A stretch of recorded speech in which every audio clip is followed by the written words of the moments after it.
नमस्कार, शिल्पा स्मार्ट क्रिएशनमध्ये आपले खूप खूप स्वागत। आज आपण पार्टीवेअर हँड पर्स कशी शिवायची ते पाहणार आहोत। त्यासाठी मी इथे मेन फॅब्रिक, रबर शीट व अस्तर घेतले आहे। त्याचे माप 22 बाय 12 इंच असे आहे। आता आपण व्यवस्थित अरेंज करून घेऊया। वरच्या साईडने मेन फॅब्रिक, नंतर रबर शीट व अस्तर अशा पद्धतीने ठेवायचे व पिनअप करून व्यवस्थित आपण त्याला साईडने चारही बाजूंनी स्टिच करून घ्यायचे आहे। त्यानंतर आपण याला क्विल्ट देखील करू शकतो। आपल्याला जी डिझाइन आवडेल त्यानुसार आपण याला क्विल्ट करून घ्यायचे आहे। अशा पद्धतीने आपला बेस तयार झाला आहे।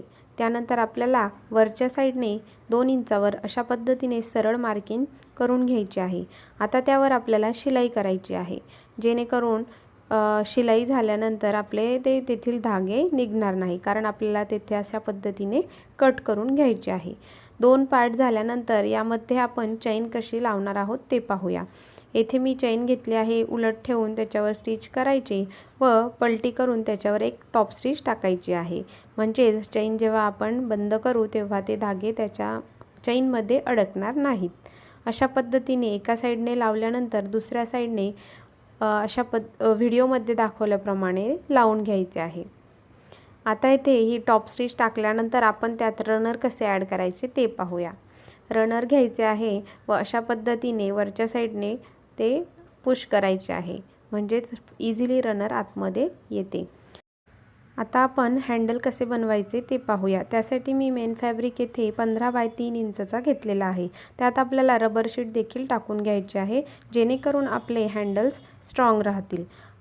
आता मी येथे 2-3 शिलाई त्यावर टाकून घेत आहे। अशाच पद्धतीने आपल्याला दुसरा हँडल देखील बनवून घ्यायचा आहे।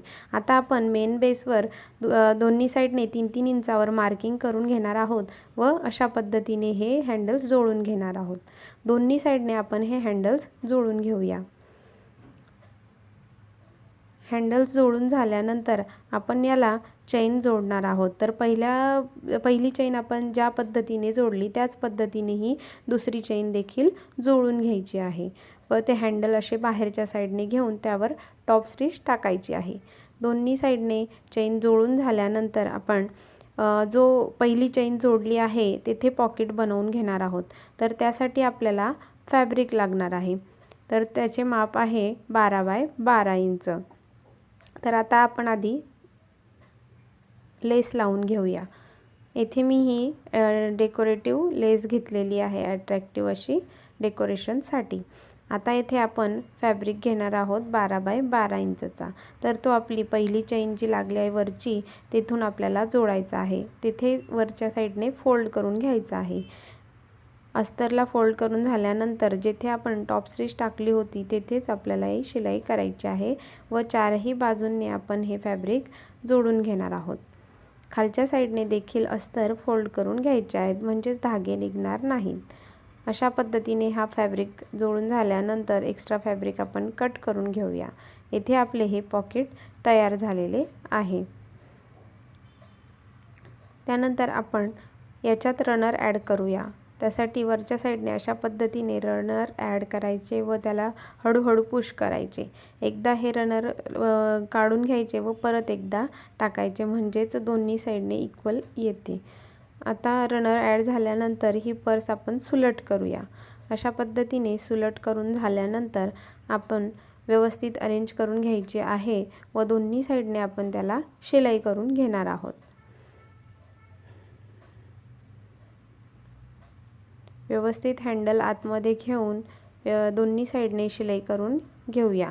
त्यानंतर अस्तरचा कापड घेऊन दोन्ही साईडने आपण फिनिशिंग करून घेणार आहोत, म्हणजे त्याचे धागे निघणार नाहीत। व्हिडिओमध्ये दाखवल्याप्रमाणे आपल्याला ही शिलाई करून घ्यायची आहे व ह्या स्ट्रिप त्याला जोडून घ्यायच्या आहेत।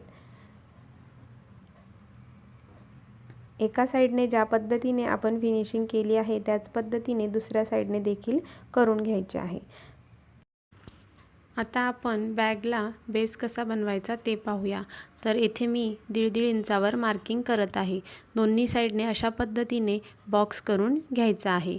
आता आपण हे कट करून घेऊया। दोन्ही साईडने व्यवस्थित कट करून झाल्यानंतर आपण याचे सगळे लेयर व्यवस्थित अरेंज करून व्हिडिओमध्ये दाखवल्याप्रमाणे अशा पद्धतीने पकडायचे आहे व तेथे शिलाई करून घ्यायची आहे। दोन्ही साईडने शिलाई करून झाल्यानंतर आपण जशी आधी साईडला फिनिशिंग केली त्याच पद्धतीने कॉटनचा फॅब्रिक घेऊन दोन्ही साईडने फिनिशिंग करून घ्यायची आहे, म्हणजेच धागे निघणार नाहीत। अशा पद्धतीने आपण व्यवस्थित फिनिशिंग करून घेतली आहे। आता आपण चेन ओपन करून बॅक सुलट करून घेऊया। व्यवस्थित पद्धतीने बॅक सुलट करून घ्यायची आहे। त्याचे जे खाली बेसचे साईड आहे ती व्यवस्थित करून घ्यायची आहे। अशा शेप केल्यानंतर बॅगला व्यवस्थित शेप येतो। अशा पद्धतीने आपली ही पार्टीवेअर बॅग तयार झाली आहे। इथे मी त्याच प्रकारची एक छोटी बॅग देखील तयार करून घेतली आहे। त्याचे पॉकेट पुढच्या साईडने घेतलेले आहे व आपली जी आताची बॅग आहे त्याचे पॉकेट मागच्या साईडने घेतले आहे। आजचा हा व्हिडिओ तुम्हाला कसा वाटला मला कमेंट करून नक्की सांगा। आवडल्यास लाईक, शेअर, सबस्क्राईब करायला विसरू नका। व्हिडिओ पाहिल्याबद्दल धन्यवाद।